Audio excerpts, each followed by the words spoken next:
Good afternoon. My name is Joshua Herbison, and today I would like to speak about 2 points that seemed vitally important to me when I was reading through the text and really stood out to me. That text will be based off of The Art of Public Speaking by Stephen Lucas, the 12th edition.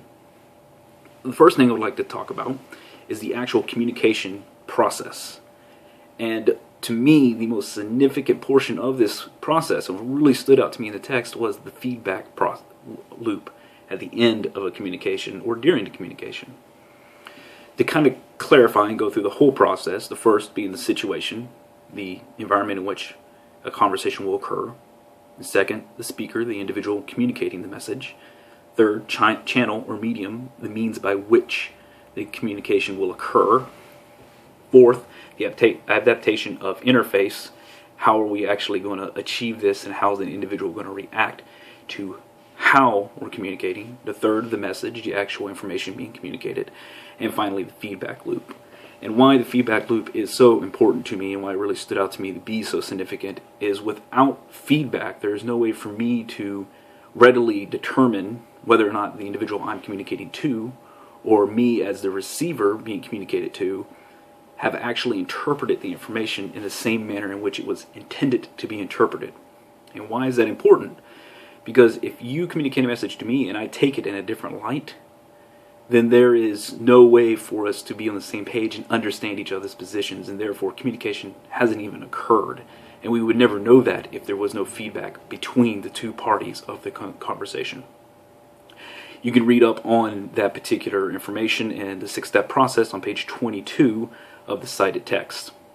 Secondly, I would like to speak to being able to limit and specify a purpose statement.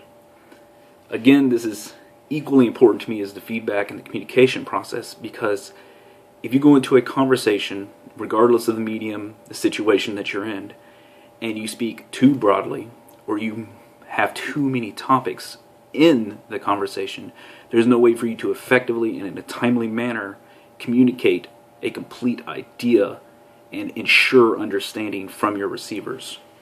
The different processes involved in limiting that statement or rules to follow would make sure the statement is limited to a specific purpose, that it is fully defined, it's not a single word, it is a complete thought that is understandable. Avoid formatting it in a question, avoid using figurative language because it can be ambiguous, and don't be vague in the topic you choose. Again, specific. It's inherent in the word, it needs to be detailed and to a specific point that you can concisely convey a message about. You can find that process on page 84 and 85 of the cited text. Why is that so important to me? Well, I've found several times during my academic career that I will want to discuss a particular topic, and I can see many interrelated parties, interdisciplinary studies related to that specific topic, and I can find myself in a paper, in a classroom presentation, regardless of the situation, branching off into multiple different lines of thought without staying on point. And when that happens, your original message and your intent is usually lost to the receiver.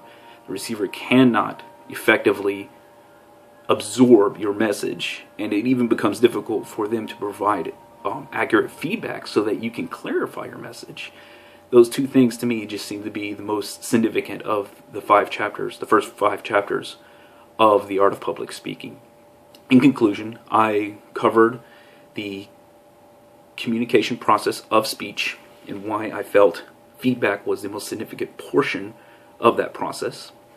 And I also went over specific, or narrowing down to specific statements of purpose, because without clear intent and purpose, it is difficult for anyone to receive your message and to even let you know that the message was not received. You have a great afternoon.